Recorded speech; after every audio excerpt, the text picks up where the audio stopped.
Vraiment très très bien. Et là, une particularité que je voudrais signaler quand même, parce que c'était construit d'après des plans là aussi bien souvent uniques, alors que les trois, peut-être pas celui de Dax, mais les trois Piper jaunes que...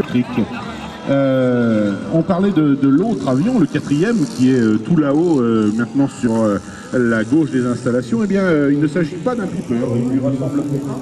Et pourtant, c'est un avion bien français, c'est le Cotes 58.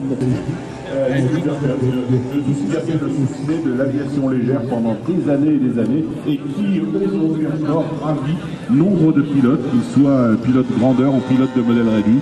Eh bien, ces avions, pour peu qu'ils paraissent à peine spectaculaires, radada, avec des glissades, avec des tentatives de diverses figures, plus ou moins de voltige, eh bien, ces avions sont le reflet typique de la pratique de l'aviation légère, celle que l'on aime, celle qui s'y est faite avec les tripes et avec les fesses.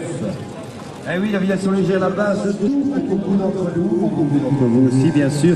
Imaginez qu'on va voir, vous savez, comme toujours, on a vu hier et on verra aujourd'hui absolument un peu de tout, hein, de toutes les époques, toute nationalité, toute motorisation.